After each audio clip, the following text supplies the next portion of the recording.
Salut. J'espère que vous allez bien. Nous, on va super bien. Enfin, je parle pour moi quand je dis nous, c'est carrément moi. Vous allez... Merci, Joanne. De rien. Bienvenue. On va bien, nous aussi, Joanne. Bienvenue dans notre podcast. Bien manger aux Antilles. Salut, mesdames. Salut tout le monde. Vous allez bien? Oui. La semaine s'est bien passée? Ben Ma oui. foi, oui. Oh, d'accord. Ben, moi aussi. Cette semaine, on parle de quoi? Bon, j'y vais parce que vous ne savez pas. On parle souvent de manger local, manger du pays, et puis que ce qui serait bien, un point de vue corporel, sain, et puis aussi point de vue moral, Oui. de manger local. Mais la question c'est est-ce que si on n'avait rien qui venait de nulle part, alors très peu de choses, Oui. est-ce qu'on serait autonome avec ce qu'on a, ce qu'on plante, ce qu'on récolte, est-ce que ce serait possible? Chez nous, en Martinique. Est-ce que ça serait possible d'être, Autonome. on va dire, autonome? Autonome. D'accord. Ah, ou est-ce que c'est une utopie? Ah. C'est notre souhait, hein? Est-ce que c'est possible d'être autonome? Ouais. Ou est-ce comment tu as dit? Une utopie. Une utopie. Ouais. Utopie. C'est une question qui taraude beaucoup de gens, certainement, en ce moment, hein? Ouais. Parce que depuis que excusez-moi, que le Covid est passé par là, Ouais. notamment pendant le premier confinement, je me rappelle, on courait pour aller chez le Mais producteur. c'est par rapport à ça qu'on a pensé à ça, hein, c'est que de plus en plus, on se dit, comme tu dis, il y a eu le Covid, il y a eu le premier confinement, il y a eu le deuxième, là on est moitié confinement. On se replie de plus en plus sur nous-mêmes. On se replie sur nous-mêmes, on sort peu, on n'a pas envie de sortir parce que quand tu vas au supermarché, t'as une chance aussi de l'attraper. Donc, on commence, hein? Oui, on se replie vers les petits producteurs. Ouais, on commence à penser différemment On et se dirige vers les petits producteurs. Oui, c'est vrai. Mais bon, est-ce une utopie? Ah, en tout cas, c'est sûr, c'est un rêve. Hein. Je pense que mon père participera à ce podcast. Il aurait beaucoup dirait à... qu'il y a des années qu'il entend la même chanson, la même ritournelle qu'on a ce souhait, en tout cas en Martinique. Mais que, bon voilà, quoi. Parce que l'autosuffisance, c'est quoi, réellement? Comment vous consommez déjà, pour savoir est-ce que c'est possible? Parce que, bon... Si on parle d'autosuffisance, ça veut dire, en gros, qu'on peut se satisfaire. Alors, moi, je suis pas tellement dans l'idée qu'on ferme les frontières. le port, les frontières. Non. Moi, je suis une inconditionnelle du riz et des pâtes. Maintenant, la question, c'est... disais ça là, je te dis, Maintenant, la question, c'est est-ce qu'on est en capacité de? C'est-à-dire, quand on est dans une période un peu critique, est-ce qu'on peut se nourrir soi-même? Est-ce que la population... Ou est-ce qu'on se laisse mourir de faim, en fait? En gros, c'est ça. Ouais. Donc, moi, je pense que ça doit pouvoir être possible. Il faut en avoir envie. Et par rapport à ta question, est-ce que tous les jours au quotidien à la maison, on a envie de manger local? C'est peut-être ça aussi la question. Personnellement, moi, j'essaie vraiment de manger local. Bon, maintenant, comme je viens de dire, je suis une inconditionnelle du riz et des pâtes, mais tout ça s'accompagne de produits locaux. C'est-à-dire que, de toute façon, vous me connaissez, hein, mon riz va souvent avec de la banane jaune, ma patate douce n'a aucun problème à voisiner avec du riz, en fait, maintenant que j'y pense. Ou des lentilles. Voilà. Pour moi, c'est pas un souci. Mais c'est vrai que, par exemple, je me suis rendu compte pendant le confinement, le premier, que, en fait, oui, tous ces produits importés ne m'avaient pas manqué. C'est vrai. Plus que ça, j'avais vraiment réussi. Rappelez-vous, hein, j'étais même partie dans la transformation des produits locaux. Ça. Je m'étais lancée, les cocos secs, qu'est-ce que je peux en faire? La patate douce, pareil, c'est là que j'ai fait les chapatis, enfin, les farines locales. Moi qui n'aime pas la châtaigne, j'ai des pots là maintenant de farine, j'ai des kilos de farine de châtaigne, enfin, parce que je me suis rendu compte que sous cette forme-là, ça passe, je fais un crêpe, un gâteau, enfin voilà. Je me dis en fait, peut-être qu'on peut en fait, on n'essaye pas parce on n'est pas au pied du mur.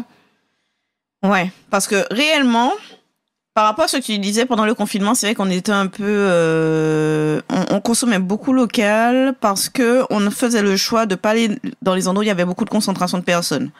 Donc, on optait pour les paniers, enfin, on en a déjà parlé dans un précédent épisode. On optait pour les paniers, vous savez, de fruits et légumes, des choses comme ça. Donc, c'est vrai que moi aussi, dans mon alimentation, je me rends compte. Par contre, aujourd'hui, si je devais évaluer la part de local réellement dans mon alimentation, je pense que je suis quasiment sûre qu'elle excéderait pas. Quoique. Je pense qu'elle serait peut-être à 50%. D'accord. Mais elle dépasserait pas. Pourquoi? Parce que j'ai pensé après, viande, poisson quand même. C'est ce que j'allais te demander. C'est quand même, oui, et sur la viande, alors là, moi, je suis exclusivement locale. Le poisson, sauf qu'on parle de saumon, mais je suis sinon local. Ouais, je dirais 50%. Mais est-ce que ce que tu achètes en importation, tu penses pas que tu pourrais le trouver ici? Alors, est-ce que c'est une question de choix ou c'est une question d'opportunité ou c'est vraiment, tu penses que ça serait pas possible? Non, c'est vrai que, quand on parle de riz, pâtes légumineuses, on n'en produit pas chez nous, hein, et c'est que j'en consomme quand même. Mais à part ça, le fromage, en soi, il y a des gens qui produisent du fromage en Martinique, donc ça pourrait être possible. Après, est-ce que les quantités seraient suffisantes pour tous les Martiniquais? Ça, je ne sais pas. La question pour moi, c'est quand on parle d'autonomie, c'est que si on arrête quelque chose, on doit, en fait, il faut ajuster les volumes de production. Oui. Si on mange plus de riz ou de pâtes, à un moment ou à un autre, il faut produire plus de légumes pays ou d'autres choses. C'est ça. Donc, oui, après, ouais. En théorie. Bon, en tout cas, voilà. Si tu veux, pareil, même si je fais mes yaourts maison, on pourrait dire que c'est local, mais non, mais ça vient avec du lait concentré, sucré, tout qu'on fabrique pas chez nous. Je vais vous dire que le seul truc qui va pas manquer, c'est des œufs. Ouais. C'est vrai, mais mine de rien, c'est vrai qu'on en consomme beaucoup et c'est produit chez nous. J'achète pas du tout les œufs d'ailleurs. Je sais pas pour vous. Non, j'ai vu ça pendant le confinement là. Ouais, c'est vrai en fait. On en mange pas. Et autant je cherchais des saucissons. Mais tu vois, la farine, les choses comme ça de base quand même qu'on utilise beaucoup, on n'en produit pas chez nous. Est-ce que vous pourriez vous passer franchement de farine? Faire quoi? De farine? Non, mais on fait ça avec ceux qui sont avec la châtaigne, tout ça? Ouais, mais attends, après il faut avoir le temps de fabriquer les farines. Mais le truc, c'est, moi, quand je pense autonomie, je pense pas que, je me dis pas, je vais faire, je me dis, si on fait ce choix-là, ça doit être un choix et ça doit être réfléchi. C'est une filière, ça veut dire qu'on doit mettre en place pour moi. Oui. Parce que oui, bon, moi j'avais le temps pendant le confinement, hein. Oui, mais là non. Mais je me suis rendu compte que c'est une farine que j'apprécie. Alors, ça fait pas les crêpes pareilles, mais elles sont pas mauvaises. Donc forcément, ça implique, je pense, un certain compromis. Ouais. Mais je vais pas dire, mes crêpes de farine de châtaigne ressemblent plus à des galettes de sarrasin. Oui. Qu'à des crêpes au blé, puisque il y a pas de gluten dans ma farine ou très peu dans ma farine de châtaigne. Mais je peux quand même faire des crêpes. Tu vois, les chapatis, c'était pas un plat. Pourquoi, si je veux faire demain des tacos, ou autre chose, je peux faire un truc. Ouais. C'est pas, tu vois? Ouais. Alors, il y a deux questions. Déjà, est-ce que dans notre tête, on serait prêt à faire ce choix, de consommer que local? Je dis ça parce que moi-même là, en même temps, je me pose la question. Est-ce que tu vois, par la contrainte, on l'a un peu fait, mais quand t'as le choix, est-ce que tu le fais? C'est déjà la première question. Et ensuite, est-ce que en Martinique, réellement, quand je vois comment on construit à vitesse grand V, est-ce qu'aujourd'hui c'est encore réaliste de se dire il y a de la surface pour produire pour nous? Ouais, parce que un peu, on connaît tous comment c'est fait ici en Martinique. Je regarde pas loin de Saint-Joseph, je vois des constructions et des constructions d'appartements. À des endroits, il y avait des bœufs avant, quoi. Ouais, l'habitation prend le pas sur nos terres, en fait. Oui, et alors c'est pas qu'un ressenti, parce que moi, vous savez que j'aime bien fouiner dans ce genre de trucs. Détective Catherine. Alors, des terres agricoles qui sont déclassées depuis 20 ans, je crois qu'en Martinique, c'est 30% de terres agricoles déclassées. Ah ouais. Donc, mise pour de l'habitation. Pour autre chose que de l'agriculture. Ah oui, bon, déjà, voilà. Donc déjà. Ou alors, du on compare, parce que j'ai regardé un petit peu, j'ai comparé un petit peu vite fait. Alors, j'ai lu un rapport qui comparait les différents outre-mer. C'est une tendance partout, Guadeloupe, La Réunion, tout ça. C'est vraiment une tendance où, et je trouve ça un peu dommage parce que finalement, ce sont des territoires qui sont petits, il faut bien loger la population, mais comme on est petit, on est loin de tout, tout doit arriver par fret, par bateau, machin. On est fragile en termes d'autonomie alimentaire et on se fragilise encore plus en déclassant des terres agricoles. Et alors, moi, je suis pas je ne suis pas dans les bureaux, je sais pas comment ça se passe, je suis pas dans les petits papiers des gens, mais quand j'entends que d'un côté on déclasse des terres agricoles et que d'autre côté des jeunes agriculteurs n'arrivent pas à s'installer, que j'entends que il y a des fonds spéciaux européens qui permettraient de les aider, mais qu'en fait, il n'y a pas le foncier. Ouais. D'accord. Enfin, à un moment, oui, tu peux avoir l'argent ou tu peux l'obtenir. Ça va être difficile, c'est des procédures. J'ai compris, des fois, ça peut prendre 2 ans. Mais en fait, ça sert à rien. Il y a même pas la terre, en fait. Donc, c'est là où je me dis, des fois, alors c'est pareil, c'est des informations qu'on entend dans tel journal, des statistiques qu'on lit dans telle revue, la Chambre d'agriculture dit un truc, le ministère dit un truc. Voilà, on est un peu perdu, mais globalement, ce que moi j'ai compris, c'est qu'on perd des terres agricoles. Mais je me suis posé ta question, c'est-à-dire, on en perd, oui, mais est-ce que ce qu'on a aujourd'hui pourrait suffire? Vas-y, Catherine. Donc, alors, c'est une démonstration qui n'en est pas vraiment une, entre guillemets, c'est-à-dire que, alors, c'est une particulière, enfin, j'ai trouvé ça très compliqué de trouver des chiffres, même sur les Outre-mer. Alors ça, laisse tomber, t'as l'impression. Des chiffres sur la métropole, sur l'Europe, si je veux, ou les États-Unis, je vais trouver. Sur les Outre-mer, bon, on a un peu les oubliés, j'ai l'impression, voilà, des statistiques. Alors, j'ai posé la question à Google, quoi. Combien de mètres carrés il faut pour nourrir une personne pendant 1 an? D'accord. Alors, on trouve de tout, hein. Pour une famille, sur 20 mètres carrés, tu peux faire pousser. J'ai dit, bon, ok. J'ai cherché une réponse un peu convaincante. Oui. Donc, j'ai trouvé quelqu'un, je vais dire, le moins fou peut-être parmi les fous, qui a tenu compte du fait que sur ta surface, il faut un peu de jachère pour faire des rotations de culture, pour pas perdre la fertilité de ton sol. D'accord. Il te faut un point d'eau. Il faut être réaliste. Il te faut quand même des passages de pied. Tu vas pas marcher sur tes cultures. Donc, tenant compte de tout ça, il a estimé qu'avec 2500 mètres carrés, 2500, 2750 à peu près, on nourrit 4 personnes pendant 1 an, mais en zone tempérée. Donc, on n'est pas sous les tropiques. Okay. Alors, toi, c'est là où je dis, j'ai plusieurs erreurs. Il y a la surface qui a été estimée. Bon, il t'a dit ça comme ça. Et puis, on n'a pas la réalité de la productivité de nos sols à nous, en fait. Mais bon, mettons, 2500 pour 4 personnes. Pour 4 personnes. On arriverait, grosso modo, pour les 370 000 habitants de la Martinique, à un chiffre qui tourne un nombre entre 23 000 et 25 000 et quelques hectares. Ouais. Et j'ai cherché les chiffres de la surface agricole utile de la Martinique. Alors, le chiffre est plus important que celui que j'ai retenu parce que dans la surface agricole utile, bon, je fais une petite parenthèse, tu as toutes les terres qui pourraient être cultivables, même si elles ne le sont pas. Donc, on compte les friches, on compte plein de choses. Maintenant, et on compte aussi les jardins familiaux pour ceux qui ont des vergers qui sont connus. Donc, bon, si on exclut les particuliers, les professionnels exploitaient en 2018, pareil, c'est pas très récent, un peu plus de 20 000 hectares. Ouais, je me dis, on n'est pas loin. On n'est pas très loin, en fait. Mal, ouais. Une surface qui est déjà exploitée. Je me dis, bon. Mais ça inclut toutes les terres qui cultivent de la banane et de la canne? Oui. Et c'est le hic, en fait. Comme il n'y a pas pour 70%, mon Dieu. C'est ça. Et c'est ça. C'est-à-dire que, oh mon Dieu, j'ai plus retenu si c'est au moins 30 ou 40% de cette surface est occupée par des cultures d'exportation. Parce que j'ai envie de te dire que banane et sucre, oui, mais on s'en nourrit pas. La plupart de cette banane est exportée. Et donc, en fait, je me suis dit, on pourrait, en théorie, comme ça, même vite vu à la louche, ça serait pas impossible. Je me dis, comme ce sont des surfaces qui sont déjà exploitées, donc on peut considérer qu'elles sont propres à l'agriculture. Je suis pas allée chercher des terres qu'il faudrait défricher ou machin. J'ai pas touché au bois puisque dans la surface agricole utile, on tient pas compte des forêts. La Martinique, c'est presque 40% de forêt. Hein. Ah oui, quand même. Enfin, forêt. D'espace boisé. D'accord. Ah ouais, quand même. Faut pas visualiser la forêt vierge par en tout. Donc, en gros, faudrait qu'on nous mette vraiment sous cloche et qu'il ne puisse plus y avoir d'exportation et que ces terres soient remplacées. Voilà, ça fait beaucoup de si. Ça fait beaucoup de si. Parce qu'en plus, pendant tout ce temps-là, il faut la manger, la banane. Dans un pays où les Martiniquais boutent plutôt la banane, enfin, je sais pas si vous l'entendez, on le voit souvent en atelier. C'est-à-dire que, à part quand on nous parle de façon anecdotique du tinamuru, mais bon, les gens mangent pas ça tous les jours. Ou de la figue pomme, de banane très spécifique.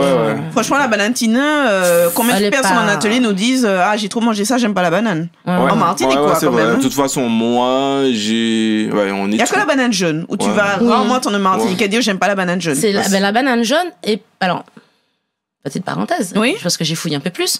Non seulement on pourrait mais on peut pas parce qu'il y a des cultures d'exportation et dans ce qu'on fait, on est en régression pas mal. Et la banane jaune c'est le seul fruit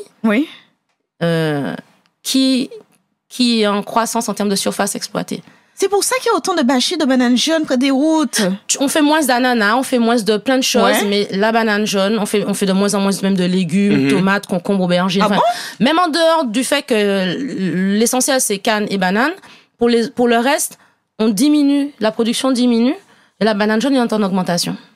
Donc c'est bien ça. Donc ça confirme que les Martiniquais ils aiment leur banane jaune. Tout à fait. Déjà. Autant la banane d'exportation, alors là. Voilà, mais la banane jaune, je le sentais. Hein. Quand je vois les grandes... Non, mais vous êtes d'accord hein, oui, sur les bords de route, on en voit quoi. C'est là que j'achète mes bananes jaunes. Ben oui. Oui, mais ouais, c'est ça. Mais... Ouais. D'accord. Donc en gros, ce serait possible. Mais si. C'est plus possible. Comme dit Joanne. Si. Ouais, d'accord. Okay. Bon, en gros. Est-ce qu'on a pris en compte nos eaux avec le poisson? Ah, j'ai pas compté ça.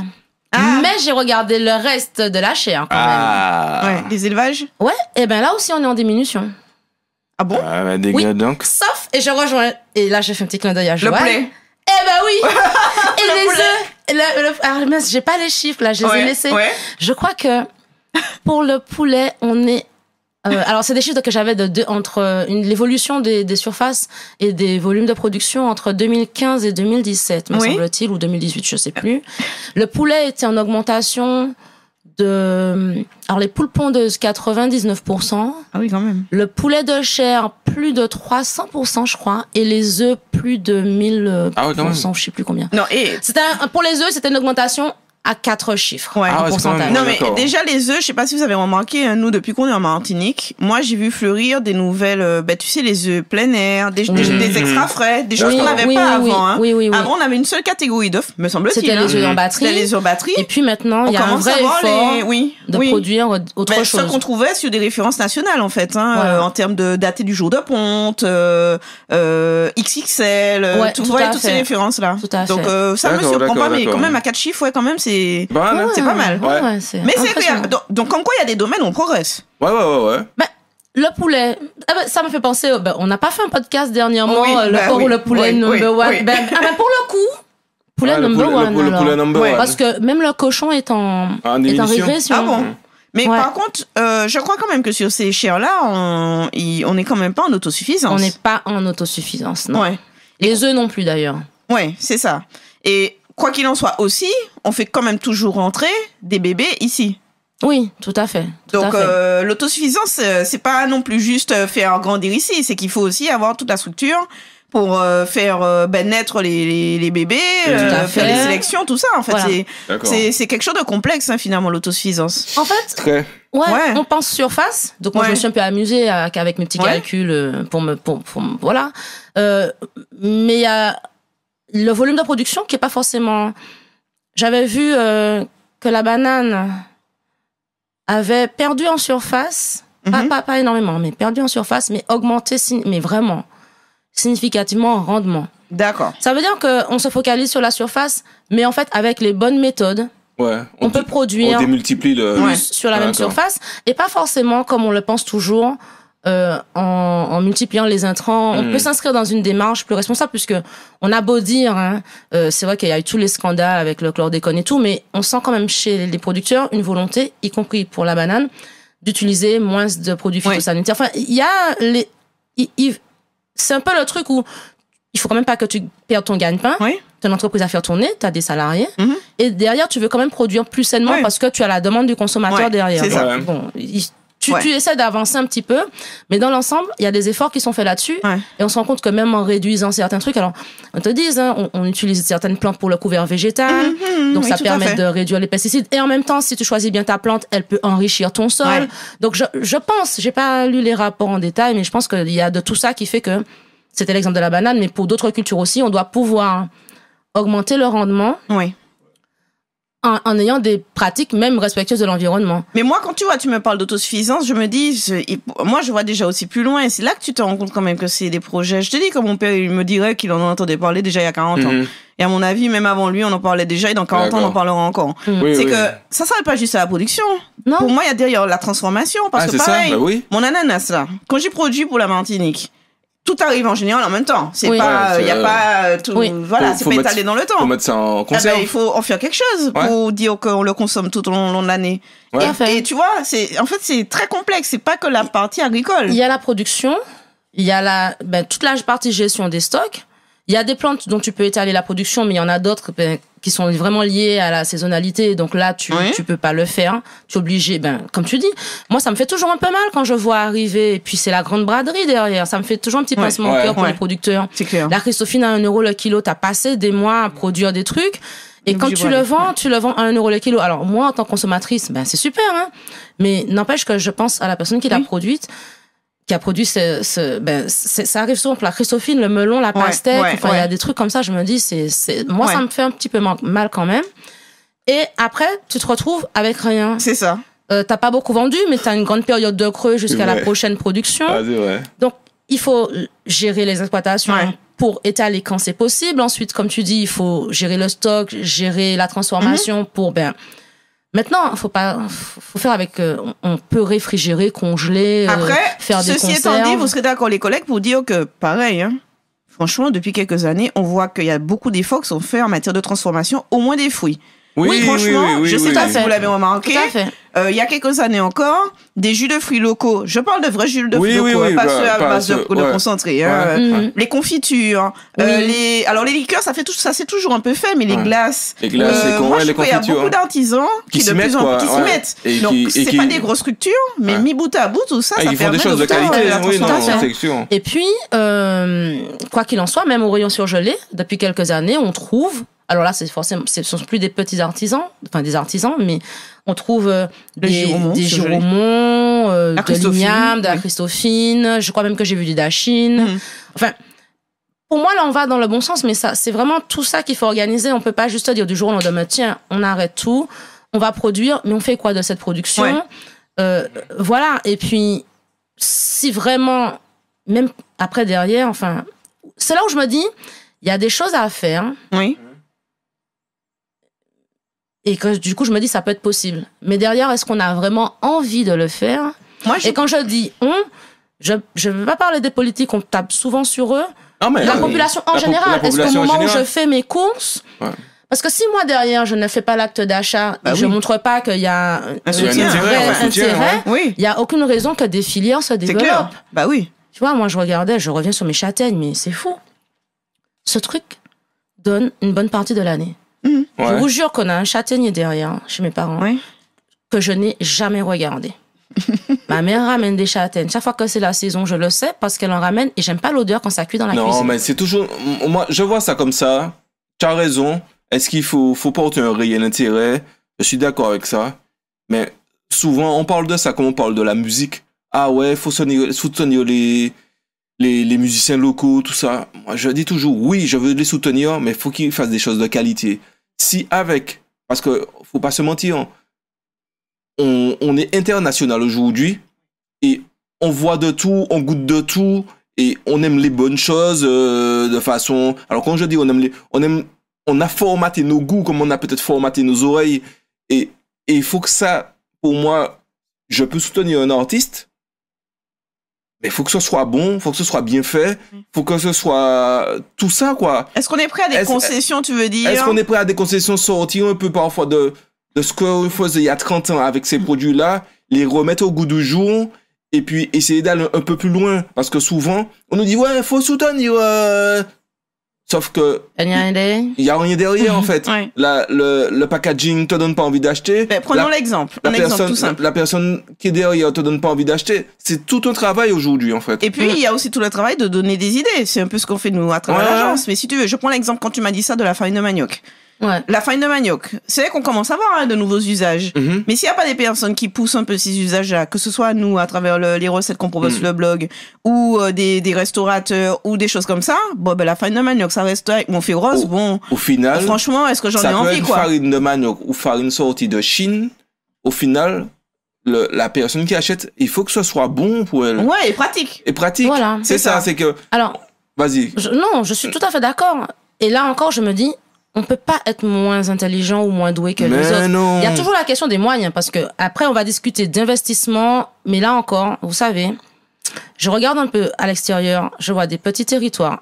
Vous avez tous vu ce reportage, je pense, sur c'était l'Islande, un pays gelé où il y a rien, on est d'accord. Ouais, Il y a rien. Ils arrivent à faire venir du monde de partout. De tout le monde. De tout le monde. Avec rien? Oui. Ben, ils sont forts alors. Très fort. Mais en fait, ils ont pas rien. Ils ont effectivement de la glace partout. Des bons cerveaux qui ont réfléchi à mettre en avant la culture. Ouais. Et quand tu voyages en Islande, de ce que je vois, hein, parce que c'était une destination très tendance, avant qu'on ne ferme les frontières, on a des oursins en Martinique. Je vous dis, je n'aime pas l'oursin. J'avais envie d'aller goûter l'oursin islandais. Hein. Ah ouais? Ben oui. Ils te l'ont bien vendu. Ils me l'ont bien vendu. C'est ça, aujourd'hui. Et grosso modo, ils vont pas le fabriquer l'oursin, ils vont juste aller le pêcher. Oui. Par contre, leur travail, ça sera de faire une pêche durable, responsable, pour que cette ressource puisse continuer à faire venir des capitaux. C'est ça, parce qu'en fait, on oublie ça, parce qu'on se dit, oui, c'est local. Donc, il y a une espèce de pression mentale où il faut acheter. Mais sauf que, il faut bien me le vendre. Il faut bien me le vendre en amont. Donc, faire un bon marketing, parce qu'aujourd'hui, n'importe quelle personne qui a zéro budget peut faire un bon marketing avec les réseaux sociaux. Il faut bien me le vendre parce qu'il faut bien me conseiller, parce qu'il faut écouter le client. Et ça, c'est la base. Il faut que ce soit bon. Et tu vois, ce que tu dis, je retrouve tout ça dans les jus de fruits locaux. Ouais. C'est-à-dire que, déjà, le jus de fruits local, par rapport à ce qui était fait en industriel, souvent, t'as un produit moins sucré qui te rappelle ce que tu aurais pu faire chez toi. Donc, en général, que tu aimes. Ouais. Ensuite, il y a souvent aussi un peu de créativité sur des fruits, sur les recettes. Soit les associations, soit même des fruits. Tu te dis, ah ouais, ben tiens, j'aurais pas pensé à mettre ça. Des fruits ou des légumes. Ou des légumes. Et demain, nous, nos infusions, on est sur la même tendance, hein. Oui, on se dit, on inclut des choses qu'on a dans le jardin et qu'on n'aurait pas pensé à mettre en infusion. Et on parle même parfois de leur emballage. Alors, on se dit, ah, c'est primaire, c'est une bouteille avec une affiche. Sauf que ça te rappelle des choses, en fait. Oui, voilà. Ils ne le font pas innocemment, hein. C'est que ça te rappelle une certaine forme de, je peux le faire à la maison aussi, mais comme je suis fainéant, je l'achète. C'est ça. Et le jus de fruits a bien réussi tout ce que tu dis. C'est-à-dire que, tu vois, on achète quelque chose on sait déjà que ça nous plaît, on sait que ce sera moins sucré qu'on aura du fruit. Qu'on va pas chercher, voilà. Donc, c'est vrai que de ce côté-là, ils ont réussi leur, c'est pour ça que ça marche, en fait. C'est pour ça que ça, il y a des mecs qui se développent, des sociétés qui se développent pas mal, parce que, la prune de cité, je suis l'exemple le plus derrière chez les vieux là, enfin mes parents. Mais je vous dis. Il y a le prunier, quoi. Il y a 3 pruniers qui portent toute l'année. Et tu achètes du jus, Johan? Et j'achète du jus. Et artisanal, pas le jus industriel de prune de cité. Comment? Lequel de choix tu fais justement? Le jus artisanal. Ouais. Parce que celui que tu aurais pu faire mais que tu ne fais pas. Que je ne fais pas. Alors, je le fais une fois de temps en temps. Mes parents le font. Bref. Ouais. Mais ils arrivent à m'avoir en me disant, écoute, c'est comme chez toi, mais t'es fainéant. Donc, hein? Goûte. Regarde, tu as envie de jus, c'est déjà prêt. Et c'est ça le truc, c'est que. Donc en gros, il faut quand même que la population soit prête. En fait, mais il faut qu'on l'amène. Il faut qu'on ait envie et qu'on le fasse savoir à travers nos actes de consommation. Oui. Et puis derrière, il faut que, je dis des entrepreneurs, pas forcément ceux de la place, mais que quelqu'un ait l'envie, décide de se lancer, essaye, bon, ça marche pas, retente une nouvelle approche, mais avec toujours, pour moi, et je vous rejoins là-dessus, le souci de la qualité. Oui. Parce que, en fait, bien souvent, on a vu des petites entreprises comme ça. Tu démarres tout petit au début de la... Oui. Moi, j'ai des petites entreprises, je vois même des marchés comme ça. Des marchés où je m'arrête. Ou avant, je me disais, non, il y a 2 palettes là au niveau de... Tu vois, c'était 2 palettes au bord de la route. Oui, et puis ça s'étend. Il y a 58 palettes. Et puis, attends, ça s'étend. Mais j'en ai vu un là dernièrement. Il y a pas un chapiteau. Il y a des murs en bois et un toit, 4 pentes, jolies peintures laquées qui sont venues s'installer. Les palettes ont disparu. Je sais qu'elles vont revenir et je sais que c'est pas eux qui ont fait les palettes. D'accord. Ils ont commencé en mode débrouille, certainement avec l'autorisation de la municipalité, parce que tu te mets par là comme ça sur la voie publique. Enfin, en théorie. Et puis, la clientèle aidant, au début, c'était bizarre. Je me suis dit, bon. Et puis finalement, je m'arrête une fois, je m'arrête 2 fois. Je suis pas la seule à le faire. Mais finalement, je me rends compte quand je vois apparaître le petit chapiteau que c'était peut-être pas 2 personnes qui faisaient un système D, c'était peut-être réellement une entreprise qui débutait. Oui. On fait un petit peu comme on peut au début, et puis après, le succès aidant, on développe le succès le petit marché. Et Je vous jure, je suis sur la semaine prochaine, je viens, les palettes sont là. Elles sont revenues, les tables. Excuse-moi, Catherine. Excuse-moi, désolé. Et le succès est dans tellement que l'endroit où ils n'avaient pas le droit d'être, ah oui, ils ont le droit par la suite. Après. Même l'État cède à quand ça fonctionne super bien. Donc, ils ont eu tout. Ils ont eu le beurre et l'argent du beurre et la crémière. Mais d'ailleurs, je profite parce qu'on parlait beaucoup de la transformation. Vous savez qu'en ce moment, je regarde aussi beaucoup les dispositifs d'aide par rapport aux activités sur lesquelles on va se lancer de transformation. Et je tiens à le dire, il y a aussi le soutien de l'Europe. Et ça, souvent, on ne le sait pas à notre niveau. On se dit, les fonds européens, c'est des choses auxquelles on n'a pas accès. Ouais. Alors déjà, il faut savoir que tu te rapproches de n'importe quelle communauté d'agglomération, qu'il y a des personnes en place pour aider justement les novices dans ce genre de dossier qui peut paraître indigeste, mais qui finalement... j'ai envie de te dire, c'est toujours un peu les mêmes types d'informations qu'on te demande. Oui. Et tu peux avoir quand même des aides qui sont très conséquentes pour te lancer. Donc là où tu vois, peut-être en aide régionale ou territoriale, dans notre cas, tu auras une subvention peut-être à hauteur, je sais pas, je vous dis quand même comme ça, de 30%. Sur ce genre de dispositif, tu peux monter à 65-75% c'est énorme. de l'investissement. C'est énorme. Ben, oui, donc tu imagines par rapport à ce que tu dis sur enfin, est-ce que c'est une utopie? En tout cas, les moyens existent. Si parmi tous ceux qui nous écoutent, il y a des entrepreneurs qui ont envie de se lancer, il faut pas aussi hésiter. Et même si c'est pour commencer, comme tu dis, tout petit. Oui. En fait, les dispositifs d'aide ne sont pas destinés aux grands. Même avec un projet, j'ai envie de te dire, bon, c'est peut-être pas l'intérêt, un projet à 1 000 euros, de faire une demande. Allez, un projet à 10 000 euros. Mais un projet à 10 000 euros, t'imagines, tu sors de ta poche 3 500 euros, quoi. Ouais. Ouais. Et même pire, si c'est bien construit, tu sors de ta poche 2500 euros sur les 10 000, quoi. Sûrement. Voilà. Donc, tu vois, il y a aussi tout ça qui peut aider. Et je pense que il faut, voilà, on a quand même balayé, on voit qu'il y a beaucoup de choses, mais c'est petit à petit. Moi, je pense que sur un territoire comme le nôtre, et on le voit à travers l'exemple qu'on a dit, il y a des jus de fruits, enfin, de transformation des fruits. Je pense que c'est mis bout à bout les énergies individuelles qui vont permettre d'arriver en tout cas à structurer un peu les filières de transformation. Alors, tu parlais d'énergie individuelle et ça me fait penser, on parle de filières de transformation, mais la structuration même du territoire et des lieux de production, parce que je vous ai donné des chiffres avec les exploitants qui ont, entre guillemets, des parcelles continues, voilà. Mais il y a énormément de choses produites chez les particuliers. Oui. Moi, je regarde, des mangos des mangos qui pourrissent sous les arbres. Parce que les particuliers, ou les arbres à pain, ou même les prunes de citerne, bien sûr. C'est du travail, en fait. C'est un frein de devoir aller faire la collecte chez chacun.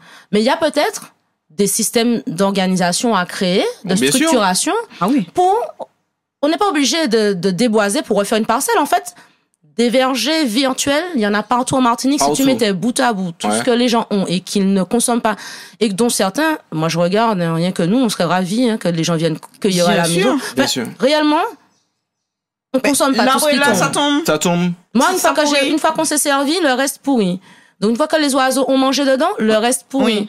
Donc en gros, mais il faut avoir envie de le faire. On en revient toujours à ça. Il y a les moyens, mais il y a aussi la motivation. Mais tu sais, là-dessus aussi, il y a déjà des jeunes qui ont tenté des applications de ce type. Moi, j'en ai vu en Martinique. Mais tu comprends, c'est souvent du numérique. C'est parce que, tu vois, hier, on avait un participant en atelier. Il me dit, il a au moins 50 pieds de piment végétarien. Déjà, je me dis, mais qu'est-ce que tu fais avec tout ça? Alors, il m'explique. Je lui ai dit, mais est-ce que tu en vends? Il m'a dit, non, ils vont pas. Il fait un peu de troc. Bon. Quand même, il m'a dit, il fait du troc. Donc, pour moi, c'est une forme de vente. C'est-à-dire, il m'a dit, bon, du poisson contre des piments. Bon, pourquoi pas. Mais si tu veux, t'as 50 pieds de piment. Un particulier. Oui. J'en ai 4. Je vois très bien parce que j'en ai 4, je suis débordée. Alors, j'imagine bien les 50. Il faut imaginer quoi faire avec. Tu vois? Mais c'est vrai que, parce que moi, juste avant de te laisser la parole, Joanne, je me rappelle qu'il y a une application de ce type qui a essayé d'être créée en Martinique. Où tu dis, j'avais, je sais pas, comme dans ton cas, par exemple, j'ai 2 kilos de piment végétarien, et puis, soit ça marche entre particuliers, soit je sais pas si c'était pour organiser un système de collecte. Cette application, je n'entends plus parler. Parce que je pense que si les choses adapté mais je sais pas. Chez nous. Je ne sais pas. Si, en tout cas. La cloche. Oh là là, on aurait envie d'en parler encore tellement. La base de tout, c'est l'homme. On peut avoir des terrains, on peut doubler la Martinique. La base de tout, c'est l'homme. Et une fois qu'on s'y met, on s'y met. Mais si on a parlé de l'Islande, vous imaginez? Ces gens-là n'ont pas grand-chose, ils sont pas plus grands que nous, ils ont pas plus d'habitants que nous. Ouais, c'est Ouais, clair. en plus, c'est ça. Ça m'avait étonné d'ailleurs, ça. Ces gars-là jouent les gars-là jouent la coupe du monde de football. Ça qui n'a rien à voir. En tout cas, dites-nous en commentaire, vous, ce que vous en pensez. Si vous, ne serait-ce que vous faites du troc, est-ce que vous participez à votre manière à... Je vais pas dire au développement. Aller un peu à l'autonomie alimentaire de la Martinique ou de la Guada. Est-ce que c'est quelque chose qui vous intéresserait? Est-ce que c'est une aspiration aussi? Voilà. Ouais. Et puis, retrouvez-nous, notre podcast sur tous les réseaux sociaux. On met ça sur Insta, mais faut rebasculer sur YouTube ou sur SoundCloud pour écouter tout. Et puis, on est sur toutes les plateformes de podcast. iTunes, Apple, Spotify, j'adore Spotify. Et même sur le blog, hein, j'ai envie de dire. Même sur le blog. J'en mets régulièrement sur le blog pour ceux qu'on filme en tout cas, et même les autres. Hein, de temps en temps, voilà. On est là chaque jeudi et on vous dit à la semaine prochaine. À bientôt. À bientôt. Ciao.